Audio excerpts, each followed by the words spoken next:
Alright, excuse if there's any sound in the background. The living condition has changed. Things aren't going to be the same. Alright, it's been a while since I've done a tutorial on anything, but I thought I should do a tutorial on rocks.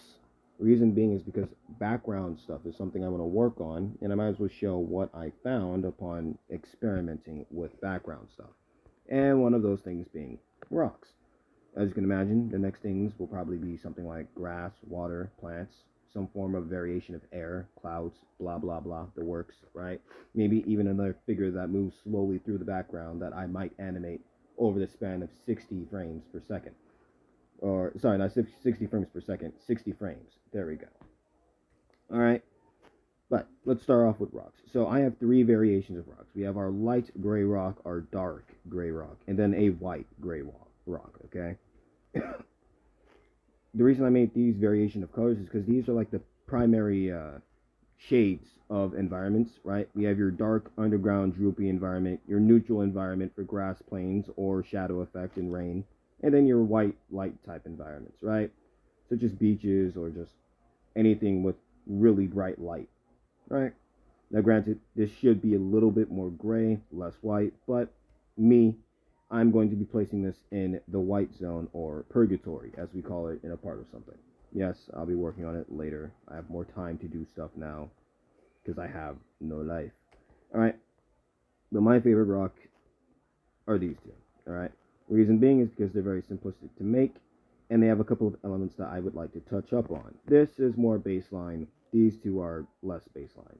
If we break this one apart, right, as you can see, there's a lot of pieces to it. But they all come together and make quite a bit of detail. In this case, this rock has cracks in it. Looks like some dips, some pores, a little bit of shadow, right? And to top it all off, no matter how you place the rock in the ground, it will look proper. So if you place it like this, it'll look proper. It'll just look like it has a shadow. If you place it like that, it'll look fine. Like that, it'll look fine, right? This rock is less that. If you place it like this, it may look okay. But if you place it like this, it won't look all right unless there's like another object above it. In other words, this goes from a rock to a stalactite. All right, and even then, that's still stretching it, assuming there's a light source below it. But once again, this also has elements. As you can see from here, this one has more elements of cracking. This one has more elements of depth, right, and layering. So, with that being the case, we're going to go make a new rock, right, that I will be using later. And then I'll touch up on some other things. Now, I'm going to explain the basics of it, then I'm going to stop the video, skip, that way you guys don't have to see the boring creation part, alright? And then I'm just going to go from there, right? So, let's create a new one. So, what I do is I use my points, alright? If you don't know what points are, I made a tutorial on them before. I don't think I would have to do it again, but even if I did, I'll probably just make a YouTube short of it. Basically, for a rock, this can literally be your rock, by the way. This shape alone, the default shape can be your rock. But mainly, you just want to like stretch it out a bunch, right?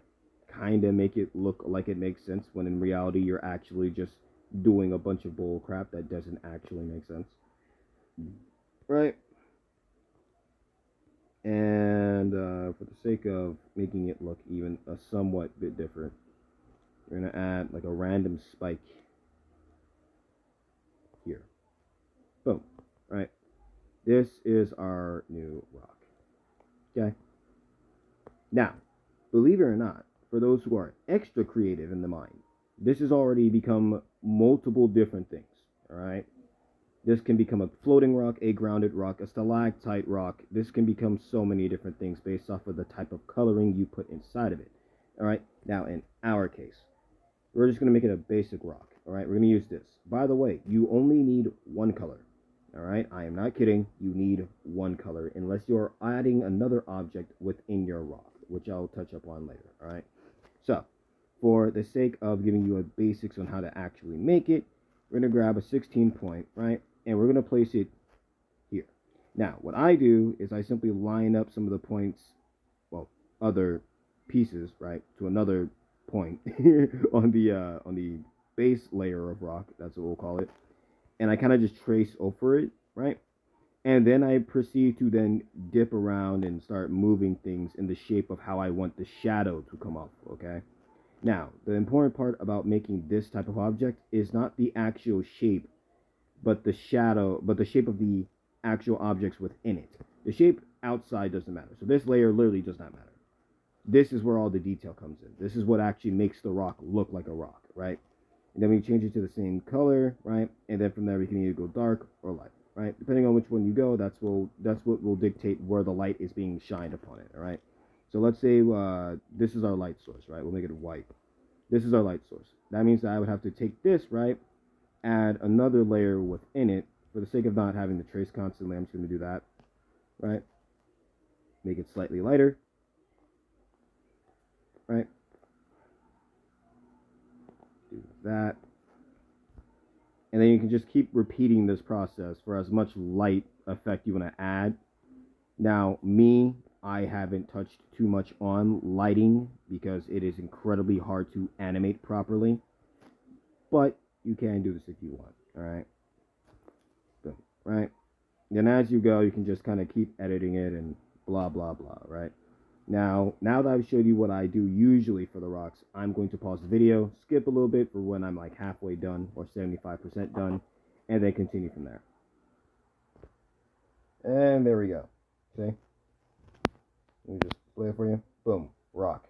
Let's go. This rock has spikes on it. It can be either on the ground. It's dark colored, so it can be in a cave. You can make it a stalactite, something on the ground, which I think it's also called a stalactite, but on the ground. I'm not sure. I never really thought about it, to be honest with you. But this is essentially how you make it. Now, right, I only used one color. If you don't believe me, I'll go into my little color tab, right? Boom. I use this color. I just kept changing the shade value, and that changes exactly how the feel of this rock will like play out, all right? If I was to make the majority of the things facing, let's say, this direction, so the majority of the shadow effect that comes from this direction, and change it into a lighter tone. So I will actually change it to light, right, like this, copy, and then just start applying that to everything that faces in this direction. It will then simulate a light source coming from this direction. And believe it or not, the reason why I'm saying this is because it's actually important, right? Let's say you're making a hyperbolic speed sonic rocket coming from an enemy, all right, towards this direction. And this rock is one of the many rocks that are actually on your environment, right? You can make them slowly go from whatever shape they're at, right? So let's say here, and ramp up, right, to signify that something is approaching that is making or, creating light. Right? Very cool, very nice. You love to see it. All right, now I'm going to go back here, copy that, and apply it again. All right. By the way, big tip, all right, you may need one color, but for God's sake, you will need to keep the colors relatively similar to each other in shading, all right, to create this type of look. All right. Oh, I actually forgot about this. Excuse the OCD, but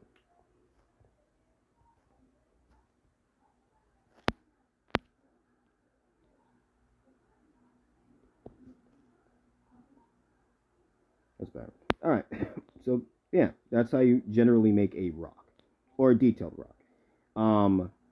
There are some other things that I would like to explain. All right. I'll name this rock 4, by the way. Rock 4. I didn't misspell rock. You didn't see that.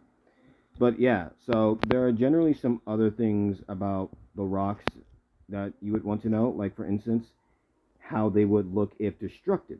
Because as I said before, right, this one has cracks on it, implying that there's a different way to make certain looks of rocks. There's also making imprints on rocks, such as, like, let's say you're making a character that has a really sharp sword, right? And you want to indicate that this rock just got sliced but didn't exactly break, right? To signify that it got sliced cleanly and quickly.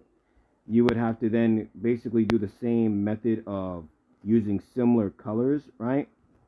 And you would have to just line it over the rock that you're currently, making get attacked, right? So let's say like that, boom, right? Generally you make it darker because it's going inside of the rock. Depends on how it's positioned. Then you grab it again, copy it, do this again, make it darker again, right? Blah, blah, blah. Boom. Now it has a slice in it. right? Like that's like how you like stuff like that is called imprinting in my mind, as the imprint of whatever you're using to attack this rock will be on the rock. Hence the name imprint. But there you go, rock tutorial. If you like rocks, this is your thing. All right, you like rocks, this is your shit. All right, all right. I'll see you guys around.